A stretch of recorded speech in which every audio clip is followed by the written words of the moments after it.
I see some of my students, so I'm going to see if they help me. I go. Thank you. May I have your attention? May I have your... So the question was, what does that mean? So if I say I go, that's me announcing my presence, asking for your attention. And the answer is, I may. You have my attention. Dr. Cheryl LaRoche is an archaeologist and professor of American Studies at University of Maryland College Park.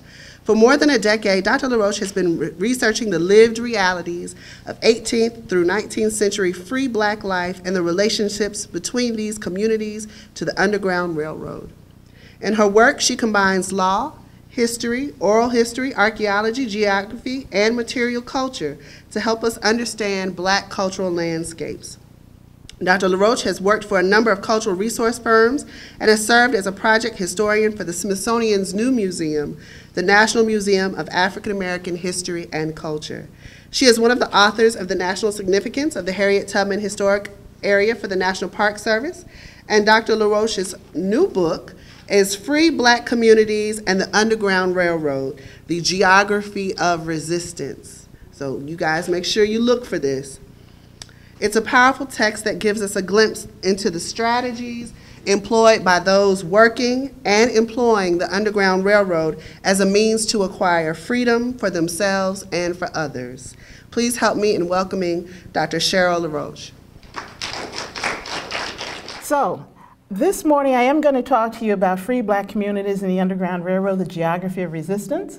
I'm also going to really speak to you about a number of different things, and I'm going to weave them together in ways perhaps that you might not have heard before and might not have thought about before. And Dr. Cobb, much of your talk really dovetails very nicely with some of the things that I've been thinking about.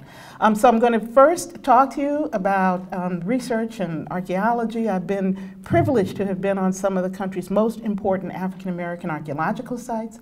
I am going to talk to you about the law, and in the end I'm going to talk to you about the future. And that is the part that really, how can we use the past? My students are always like, yeah, professor, but what is it going to do for me right this minute? So history now has to serve in the present and has to serve into the future. So I'm going to begin by talking about the Underground Railroad in some very specific ways. Most of you, I think, recognize this. This would be the icon, what's called a stereotype in printing. This is what would have been used almost like a logo. And whenever you read a 19th century newspaper, you saw this and you knew it was an ad for someone escaping from slavery. So when you looked at this stereotype, it is telling you immediately that this man is a criminal. This is the wanted poster of the 19th century. If you sought your freedom in colonial America, if you sought your freedom out of the South and much of the United States during and before the Civil War, before that period, you were a criminal. And I'm going to take you back because what I'm going to talk to you today is about the things that are baked into the legal and the justice system of this country. Things that are baked into this system that have not left us today. And I want you to begin by looking at this. You don't have to read it, but as I said, those images are the wanted posters. This is the want ad. This is the APB. And if you look at the bottom, it is signed by none other than George Washington. He had several people escape from slavery. Escape from slavery is a huge problem in colonial America, and it's written into numerous laws and treaties even before the American Revolution. The date on this is 1761. This is written by Thomas Jefferson. The date on this is 1769. This is signed by George Mason. The date on this is 1786. If you know your history, the end of the American Revolution is 1783. We know that even after the American Revolution, here we have statesmen talking about escape from slavery and trying to bring you back into the fold and try to bring you back into slavery itself. Let me just, all right.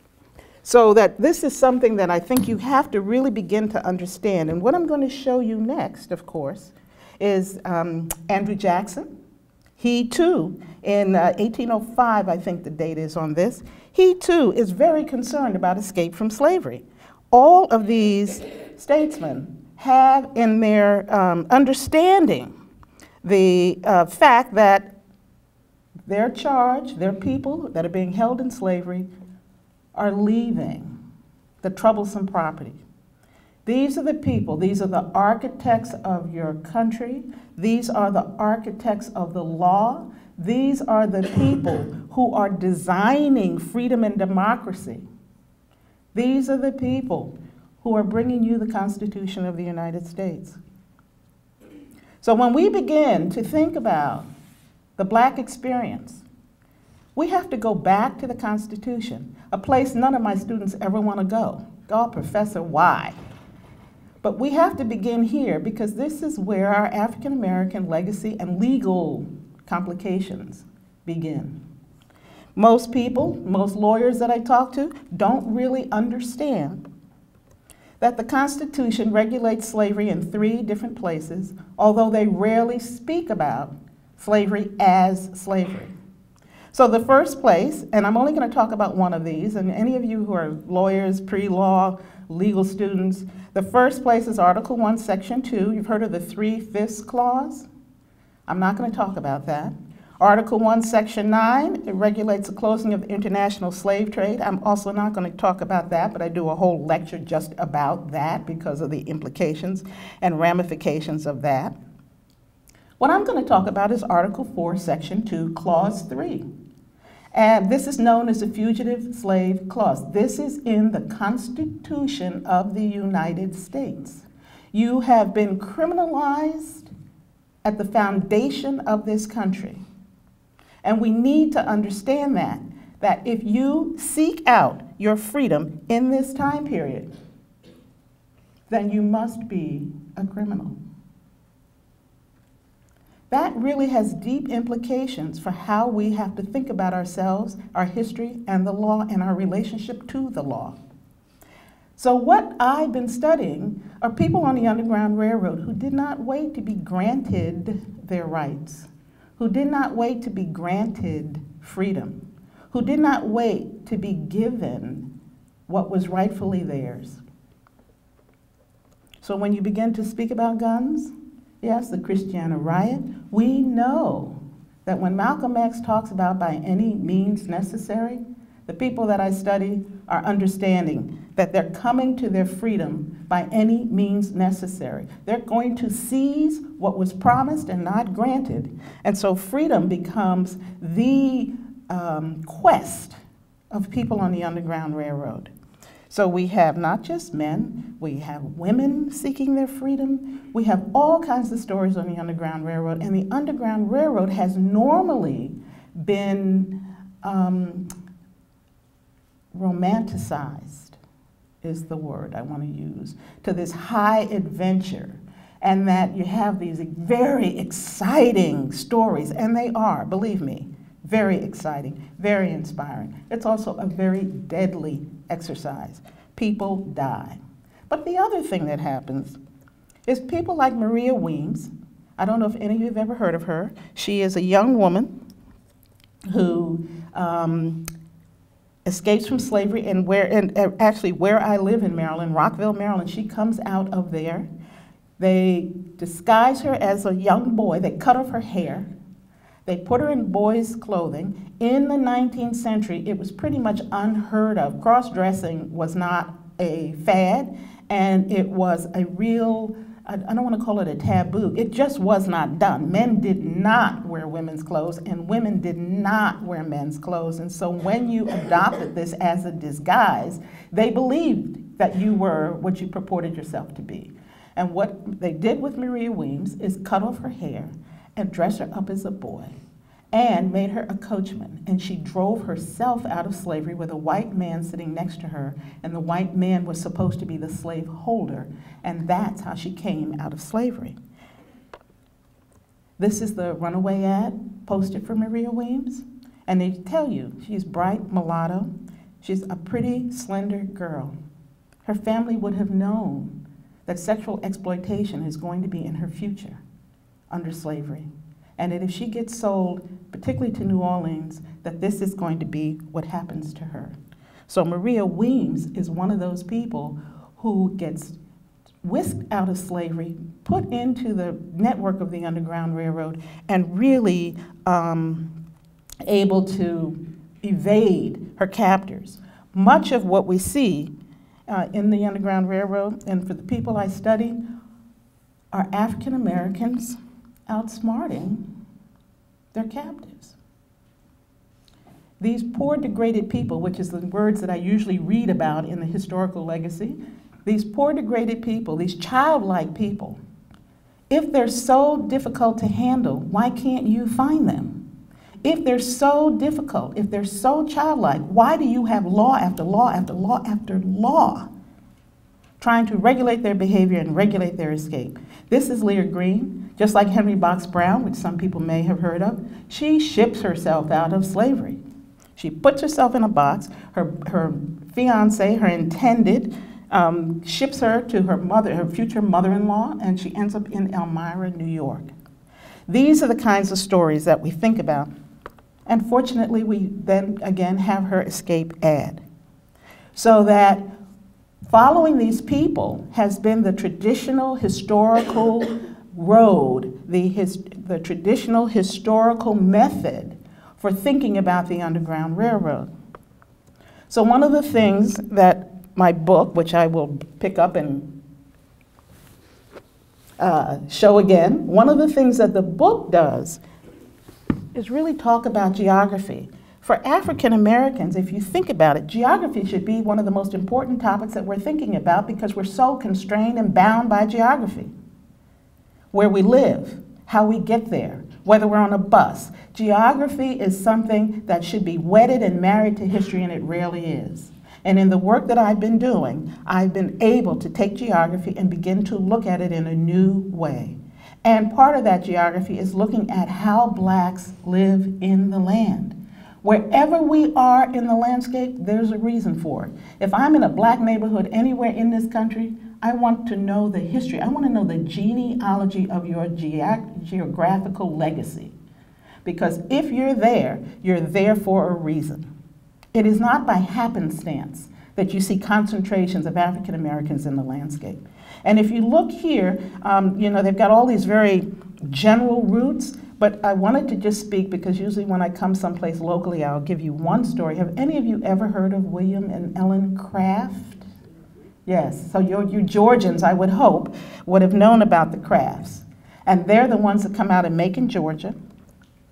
And again, this cross-dressing, this changing of the clothes. Here's Ellen Craft on your right, and she is a very fair woman. They, again, cut off her hair, the mark of femininity, a female. They put a top hat on her to make her look taller. They bind her hand because she cannot write, and so there has to be an excuse for why she can't sign anything. They wrap her face in poultice and gauze, and the story is that she is too ill to speak. And when they wrap her face, it then hides the fact that she has no beard. And so now they have taken care of all of the problems of gender around her, and she doesn't have to speak. So all the things that would have been a marker for her, they take away. Her husband, William Craft, who is much darker, poses as her slave. And they come out of slavery on a train, coming out of Macon, Georgia. These are the kinds of stories that I'm usually looking at. And when I talk to you about looking at these stories in the ground, as an archaeologist, we have begun to look at the footprint of black geographical understanding. We look at the footprint of buildings that were left. Often I'm with the National Forest Service because those are places that are undisturbed. So one of the things that's beginning to happen in archaeology is that we are first and foremost having to identify where those black communities once stood. Because what we're really looking at, just as Dr. Cobb is sort of recreating and capturing a living history before it's gone, if we don't do this work now, we are actually going to be losing an aspect of Black history that we can never fully regain. Because we will not know exactly where these places were because they were so imprecise. They were never bounded and mapped, and they were never in the municipalities in very distinct and precise ways. And mostly we know about these things because of oral histories. And so we take, in my field, and one of the things I really have been pushing for in the book, is how do we use oral history as a responsible tool for research? Because I am on a mission to elevate oral history to the same status or stature as any other aspect of history. And I help you think about how are you going to use this history responsibly to make your research sing and shine and so forth. And we can talk about that more. So this place is called Timbuktu, and it's in New Jersey. I love the title. Place names are very important. We're talking about geography. Place names, Haiti, which means Haiti. Many places after the Haitian Revolution start to name their new communities Haiti. Little Africa, Darktown. I can go on and on. The Hollow, all of these places that the bottoms, all of the bottoms are telling you you're where, in the bottom.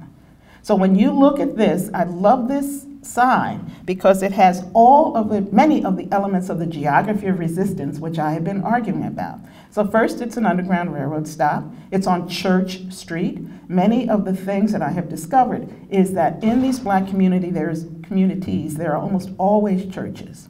And that if you follow the church, you're pretty much on a path of the Underground Railroad. You see it's on Blue Jay Hill. Most of these places, when I said you're in places that are, you're there for a reason, well, the landscape is often the reason. So if it's desirable to be dry, Black people are going to be wet. If it's desirable to be wet, Black people are going to be dry. You have to understand that we are almost always on some of the most undesirable land in the country. And so while we're talking about overcoming the law, overcoming the oppression, we have to overcome the landscape as well. We don't often understand that, and when you drop out geography and when you drop out the landscape, you drop out an element of oppression. So when you go here, you see they were supported by local Quakers. Well, the Quakers have done a very good job of elevating themselves as the true saviors of Black people in this time period, forgetting that they were slaveholders for 100 years before they came to reconcile and reckon with their ungodly behavior. People forget this. And so these Presbyterians, all of these folks who hold themselves up as manumitters, people want to talk about these deathbed manumissions. If there's anything that makes my head spin around, it's talking about benevolent slaveholders and deathbed manumissions. We can talk about that more in the question and answer period, but I really take offense when I hear that. When you look further down, there's the AME Zion Church in this case, but I could give you this. I'm going to be talking about the AME Church. They have proved to be the easiest to track for me, but I could give this same lecture talking about the Black Baptists. I could give this same lecture talking about the Black Presbyterians. All of these denominations are coming to the aid and coming into the cause of their own liberation. And the last thing that we generally see are Civil War graves. Because at the end of this continuum is a Civil War, because the fight, really the fight for civil rights, was thought that when we got to the Civil War, when freedom came, we thought that our problems were going to be over. What the abolitionists, what African Americans didn't understand, they thought it was their condition of servitude that was causing them to suffer in this country. And so when the Civil War came, when emancipation came, we thought all was going to be right with the world because it was slavery that had been our problem, only to discover that after emancipation, race became our problem. That these things continued relentlessly. that they did not subside, they did not abate, they only changed. So I've been around the country looking at all of these I am basically out to remap the United States, a pretty tall order because many of these sites have not yet been geographically identified and haven't been mapped. And so it's a tall order. It requires local people to come forward with their local histories to talk about, yeah, black people used to live over here, and they used to escape from here to there, and they used to move from this plantation to the next plantation. Whatever you know locally has to inform this map. So this map, I have finally kind of wrestled to the ground, just this little segment, and these are the black communities that I have been working with. So I'm a New Yorker, and I have been in the hollows and in the creeks and in the backwater woods of all kinds of ticks, chiggers, you name it. I have had the experience because I have been walking in the deep woods and in the rural sections that were our saving graces in this time period. So, you know, if you look at this, what do you think was wrong with the land? You know, this is farming community. What do you think was the problem here? Rocky. Again, this is a rocky fork.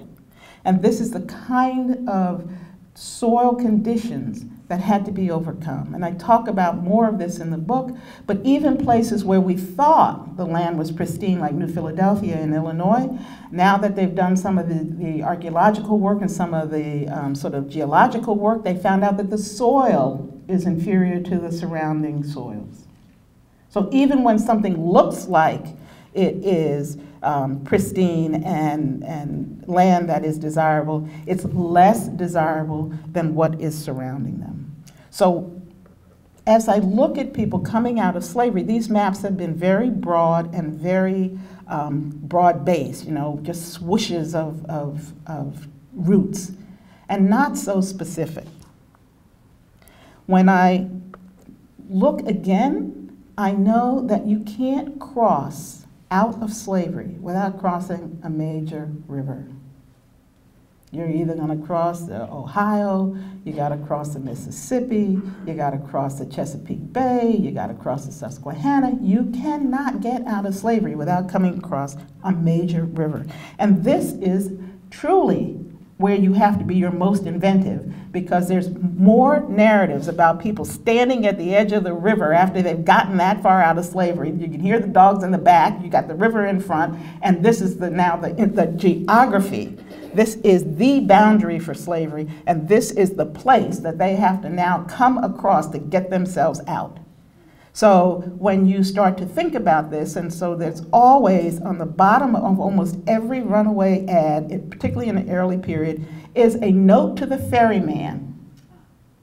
Don't take them. Your ferryman, be aware. And the ferryman, let me tell you, is a businessman. If you got the money, you're going to ride. So their politics, if their politics get in the way, they're going to go out of business. And so generally what we see is that the ferryman is apolitical.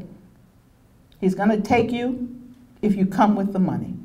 And so all of these things, when you read those ads, you understand that you can get a very good understanding of what people are doing and what they're up against and what their slave catchers are also up against in terms of people. It's like chess. They keep outthinking each other.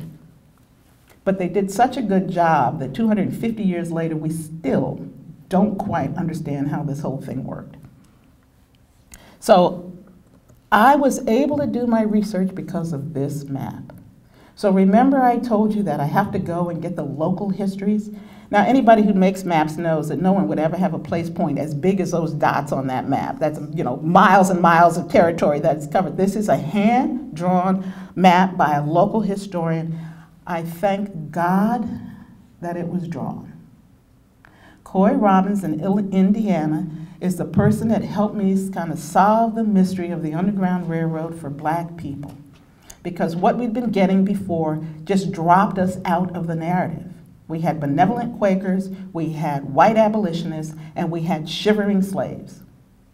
This map is a map of the AME churches from 1840 to 1845, a very tight, narrow range that Coy identified. It was the basis for a map that I was then able to have drawn, where I took those churches from Coy Robbins' work. This map is in the book, by the way. I took the known routes of Wilbur Siebert, a Harvard-trained historian that no one would think of refuting, because the Underground Railroad suffers from a lot of disbelief by people. So I have a second irrefutable source of evidence. So my argument is geographically based. It's a map argument. I then took all of the black settlements. I took all of the known Underground Railroad sites. I took the known AME churches, and I took the black settlements with AME churches, and I plotted them all on this map. Where you see the bullseyes are where they all converge. And I was able to say that particularly when people are first coming out of the South and into the North, they are being heavily assisted by African Americans in their communities. If I had a pointer, I would show you that there's some roots that haven't been identified yet. If you look down on the bottom on your right, you'll see some dots that kind of wave up. You know, we draw straight lines in map making, but you know, people don't travel in straight lines. And I am sure that the route coming out of Indiana is going to follow all those little circles that you see. And people from Indiana kind of wanted me to say that, but I had to say, no, that's your work. I can't tell you that that's your route. You have to look at what I've done and now come back and look at your history again. But this map made the argument for the black church and the Underground Railroad. So what I say in the book is that the footprint of the black church may well be the next resource in understanding the Underground Railroad. Those churches from 1845 were largely started by this man. His name is William Paul Quinn. For me, one of the giants, one of the major historical giants that no one's ever heard of. He's the 4th bishop of the AME Church. You may have, how many of you know Richard Allen? Okay, not enough of you. I'm looking at the students in the back. So students, how many of you have ever heard of Richard Allen? Okay, so let me just back up and tell you that Richard Allen started the independent black church movement. And if you know about AME churches, if you know about CME churches, if you know about AME Zion churches, he is the person that began the independent black movement. We talk about the civil rights movement, but there is a theological movement going on at the same time, and it is an independent black church movement with Richard Allen at its helm. He's at the helm of the Black Convention movement, and when he starts this powerful AME movement, he is leaving an independent-minded legacy for us to follow. So he's the first bishop. The second bishop you don't really know about. Morris Brown, everybody ever heard of Morris Brown, the school? Morris Brown's the 3rd bishop of the AME Church. And Paul Quinn, this man here, is the 4th bishop of the AME Church. He mounts a horse. He's the first horseback riding itinerant preacher. He mounts the horse and he travels across the country setting up black churches in the slave states. He's in Kentucky, he's in Missouri, he's out in St. Louis, he goes to Kansas, he's all over the place, he's in Canada. This man is everywhere. And he is starting these churches because this is the movement for liberation in this time period. These preachers, I was struck by what you said about cowardice, because the 19th century preachers often get accused of being cowardly, of being ignorant, all these negative stereotypes around the early black preachers. But the ones that I study, they are the leaders. They are the ones who are acting in ways that the government will not act. They are people who have to stand. Think about this. In the time period that I study, what is legal is also immoral. So now you have these preachers standing in the face of having to uphold the law to be law-abiding citizens, and if they do, they are going to have to also be immoral. And so now you have preachers who have to answer to a higher law, who have to really look to the laws of God, to look to the laws of their beliefs and their theology, and then they too become criminals. You cannot be both.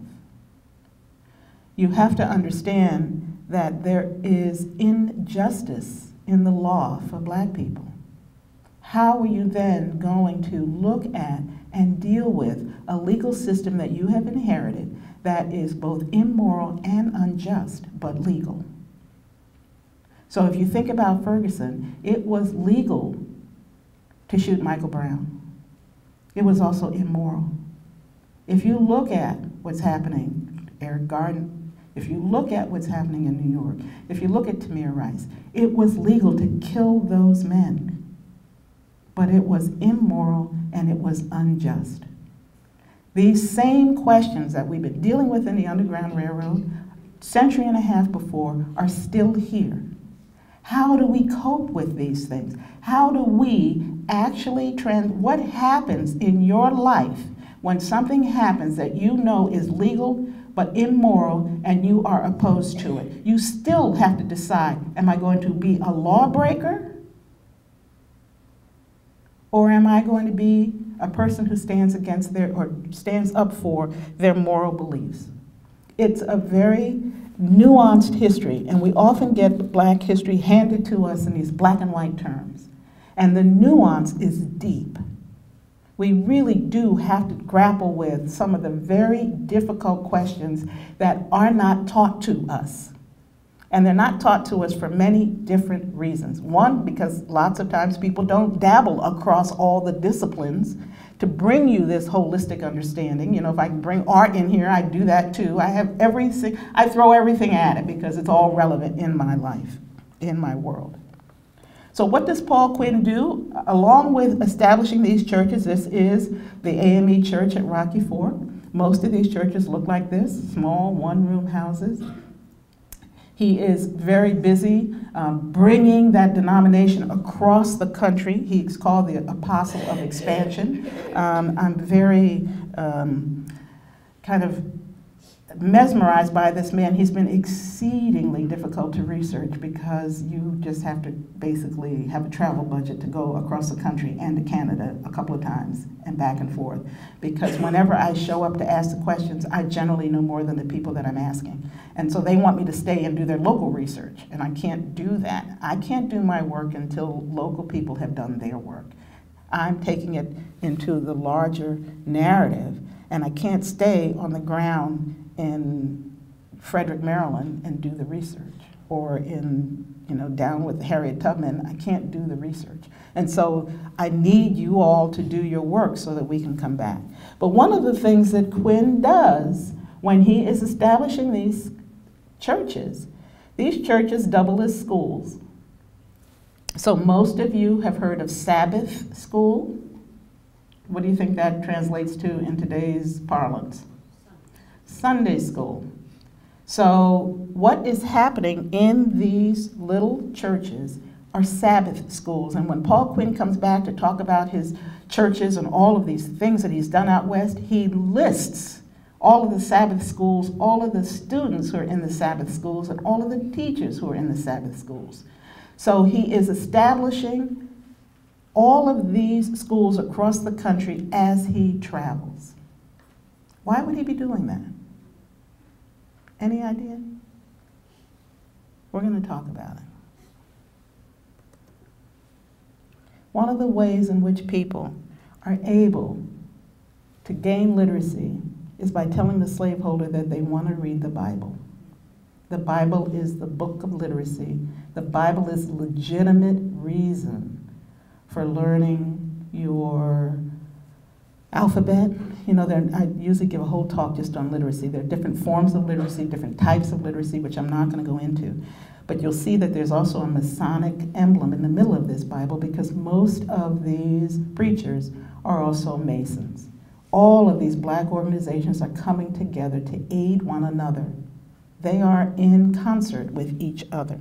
This is taken from a stained glass window at Mother Bethel Church.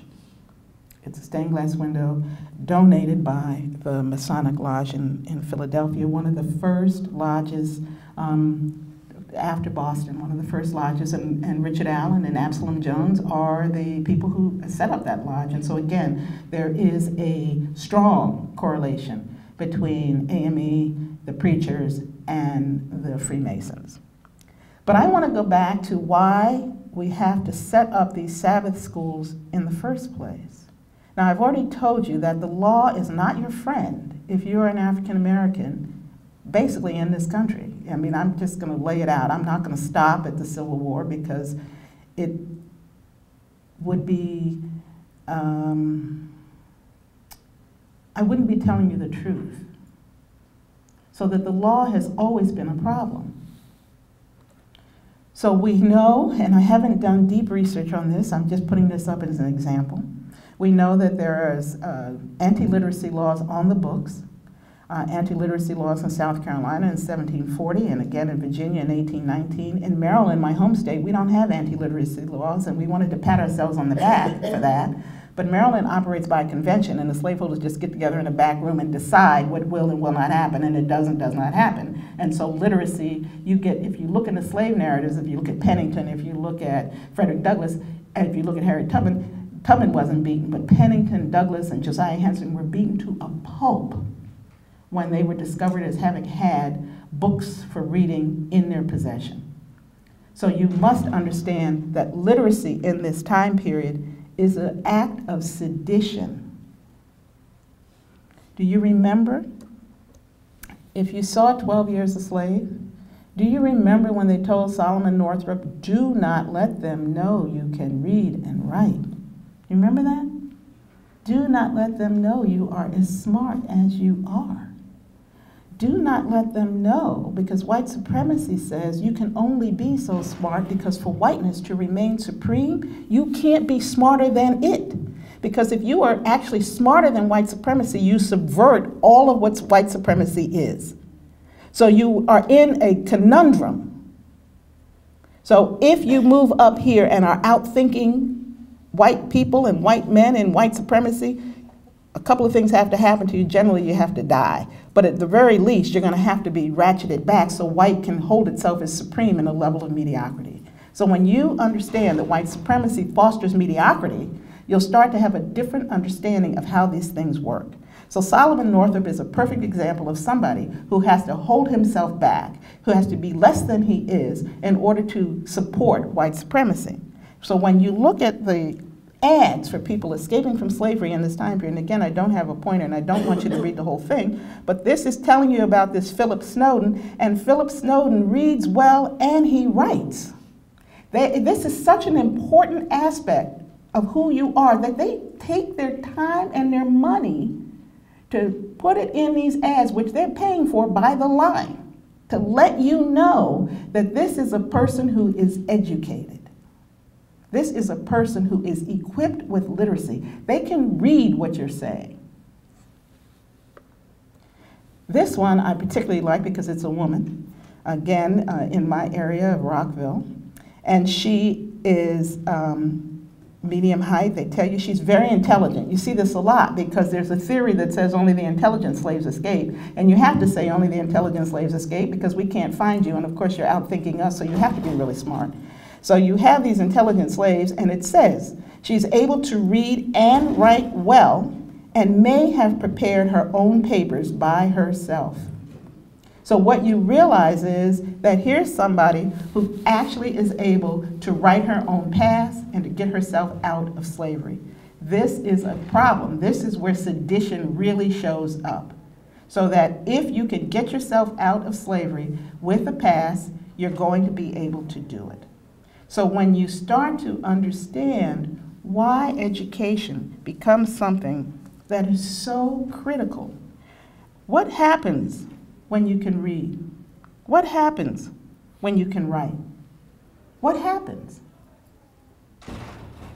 When you can read, you can actually then begin to take in thoughts. You can take in the seditious material of other people. You can take in arguments that are actually counter to what you've been given to ingest, particularly as a slave. Reading is a very dangerous act, and writing is even worse. Because if you write like David Walker, then you can disseminate what you think. You don't just get to take in what people tell you. You get to tell other people what you think. Very dangerous. So you can understand then why we see that these black schools are burned. Arson is a great weapon that has been used against us, and no one has ever looked at it critically. No one ever talks about arson as the weapon against black achievement. We burn down churches. We bomb churches. We burn down Wilberforce University to the ground. We burn down, it's not we, but they have been burned. I go many, many, many places, and what do I hear? Well, there was a suspicious fire in some year or another, and we lost our church. It is the mother root, and people know if you strike at the mother root, this is the place to destabilize. In Rocky Fork, that church was burned and bombed 3 times in the 80s. Burned to the ground 6 months after it had been built. So I deal with arson all the time, and whenever I hear that there's a fire, I'm pretty suspicious that it's probably arson. But with all of this that I've talked about, nothing reigns supreme as one of the most unjust and one of the most heinous laws ever passed in this country. If you want to think about legality and morality, if you want to think about how justice can be so unjust, it is the Fugitive Slave Act of 1850. How we could have even managed to pass this thing and call it anything close to a law is amazing.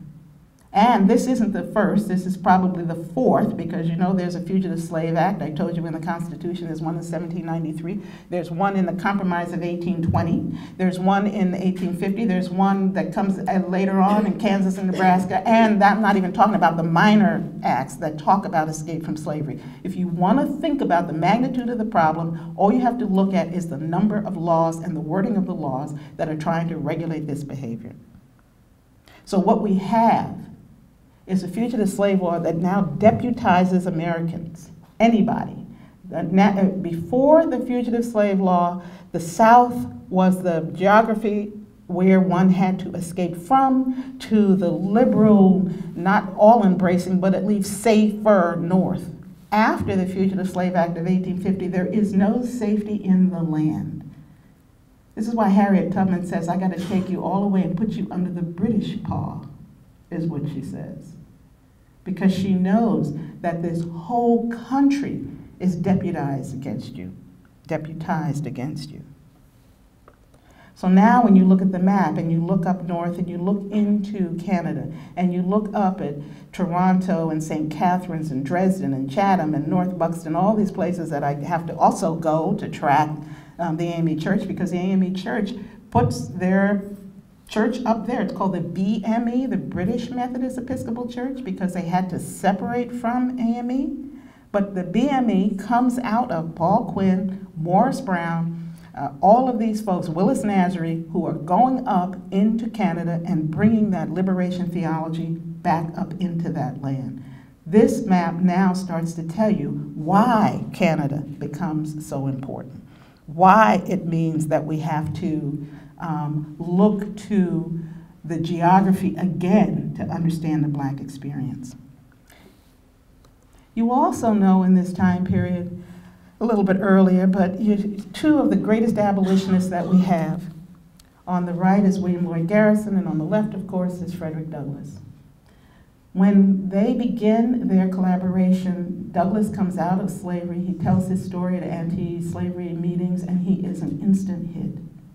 He is the protege of William Lloyd Garrison. But over time, what we know is that these two men start to clash. They have a falling out. As Douglass asserts himself, we understand that he and Garrison begin to split, and people want to argue all different kinds of things about this. But one of the things I can tell you about the abolitionists in this time period, they're willing to grant freedom, but not equality. And that is a huge distinction. Just as I've said to you, you're coming out of slavery and you think slavery is the problem, and when the Emancipation Proclamation comes, you think that your troubles are over. Well, when you deal with these abolitionists, you start to understand that equality is the problem. And I'm going to skip ahead because I want to close with this.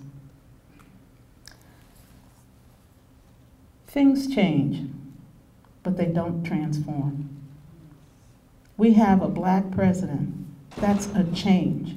But have we transformed America? No. When we ask for equality, this is what I want to know. Equal to what? Equity. Equity to what? Do you want to be equal to whiteness? Because white supremacy says that's impossible. Because white supremacy says whiteness is supreme. You can't be equal to that. What is equality? If we look at the segmentation of time in the historical perspective, it has never suited us as African Americans. Segmentation of time is all off in the historical perspective. So let's think about this. Let's just say the American Revolution starts around 1765. I might be fudging the date a little bit, but Crispus Attucks and all of this stuff is in here. Let's go from 1765 to 1865 is 100 years in which we try to get this country together. And in 1865 to 1965, we have to have Voting Rights Act, we have to have Civil Rights Acts, we have to have all of these acts, which, by the way, the 13th, 14th, and 15th Amendments were supposed to take care of. So the law is in place, it's not doing its job. What do? We pass more laws. And they still don't do their job in some ways. So now you are, if you go from 1965 to right now, you're 50 years into a new historic cycle. You got 50 years to go for that 100-year mark. And frankly, I don't think we've made the kind of progress that I would have loved to have seen from 1965 to now. We got 50 years to redefine, and equality is not the place to go. What do we want? What do we need? These are the questions for the future, and the young people in the room have to answer it. We can only help you. So my job today is to help you look at the demands of the past, help you look at justice and injustice, help you look at morality and immorality, and have you think about how is this going to shape our legacy in the future. Thank you so much. There's so much more I could say to you, but I just wanted to, that's why I know I cover a lot of ground, but thank you. And if there are questions, I think I probably have a little bit of time to answer any questions, so thank you. Here's what I would say about that. What happens on the Underground Railroad when it can't be corroborated from the document is that the site is often then sort of delisted, to use a good National Park Service term, rather than understanding how to use that oral history to further the research. My theory is this. If oral history is completely accurate, it's probably wrong. There's got to be a problem with it. The date's wrong, the place is wrong, you're a year off, you got the wrong name of the person, you misspelled it, but the event happened. So if the oral history tells you that Bloomington is the place, and this is marked because it's, you're talking about Bloomingdale or Bloomington? Bloomington, Monroe County. Monroe County. Southwest of Indianapolis. If that's, oh, I see it, okay. You see that there is a path that goes pretty much from Brownstown up past Bloomington, and you see Brazil and Bloomington, and you see there's a dotted line there? That means that we suspect that that's the route, but we can't prove it. And that it's a known Underground Railroad site. So that what would happen is that you would have to come back and triangulate, or that's probably too few numbers of more than 3 things, but that there are ways to look at it, but not to refute it because you only have the oral history. So does that answer your question? So it probably needs further research. And it needs a research design, which is generally what I help people do, because you hit a dead end and you don't know where to go. And when you hit a dead end and you don't know where to go, then you start to think it's really not true. And I've had so many research subjects where I thought I was wrong because I couldn't find any more information, only to do a little different research. And the land is a wonderful place to look. So deeds, churches, a lot, indeed, records. You know, I talk about all of these ways. I think I list, first I list in the book the geography of resistance, and then I list the ways in which to look for these places. And I've been around the country, and I can't tell you how many people have said to me, oh my goodness, I went back, I looked at the black church, I looked at where the Quakers were or where the Presbyterians were, I looked at all of these things, I looked for the Underground Railroad site, and lo and behold, when I started to look at a zone or a locus, a region, rather than a single dot in the landscape, it became clear. So extend your vision out by about 3 miles around the epicenter. And you should find a black community, you should find a black church, you should find undesirable land. There's a reason why they're there. But it's a paradigm shift to begin to think about it like that. Okay? And I know there was a question behind you. Yes. I'm a historian, and a part of my dissertation work was exactly what you've talked about today: abolitionism, activism, and following 85 African Americans over to Liberia that made a choice to leave. And the communities that you had up there were dead on. But here's my question to you. As I did my reading and I looked at incidents of different African Americans that were involved in the Underground Railroad coming from the South, was there a level of fluidity in route change when, as the fugitive slave law got stronger and, you know, some slave catcher came out of the woodwork, did it quickly change directions? And that is I found very difficult to track. And how common was that, in your opinion? Subject. So I've been tracking John Brown because he takes these people out of slavery. Sometimes they stay put. So when they don't necessarily change the route, they just don't go right away. Like, you know, Harriet Jacobs, she hides for 7 years before she leaves. So they do change the route. They also change the method. So sometimes, you know, I've read about people in funeral processions that were in the coffin and they are actually escaping. And so they take the person in the procession in the coffin to where they need to be, and then that's an escape. So they change their method. Sometimes one of the problems that we are encountering, but what we think we know, is that, and I talk about this in the book, the Presbyterians, white Presbyterians, go up the Presbyterian line. The Quakers are going up the Quaker line. The Methodists are going up the Methodist line. So you have this interracial cooperation, but it's between, let's say, AME and Quakers. It's between white Methodists and Baptists. It's not between white Presbyterians and white Quakers. It's not necessarily between AME and Black Baptists. So it's interracial and interdenominational, but it's also discrete. So yes, they do change, but not always. It's not always something that they're capable of doing. And when that happens, then they just stay put, throw you off another way. Harriet Tubman traveled south before she went north. And so people say, well, that can't be her, she's going the wrong direction. So there's a lot of complexity in the answer to your question. I see we have one more. I see you're there. One more question? I noticed on your map and in your remarks with respect to the black church, you've been given specific emphasis to the AME church. And I was wondering, what about other black denominations? Yes, what I say is the AME church is more centrally organized, and they have conferences, and they have districts, and they have minutes. And so they are a bit easier to research. Now, I know that there's Baptists and they have conventions. They have not been as easy to track.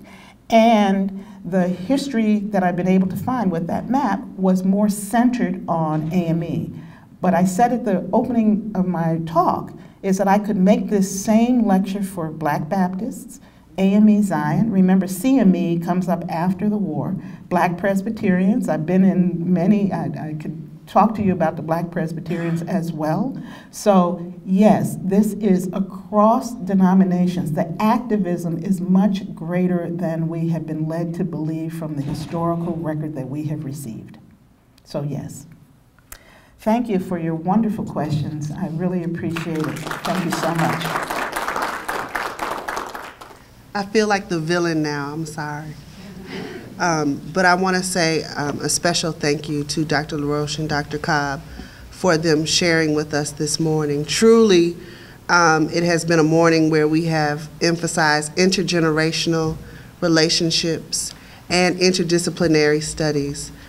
So I hope that we walk away with an idea towards connecting with one another, connecting ideas, connecting networks, connecting people, because that's truly how we ensure that the struggle continues.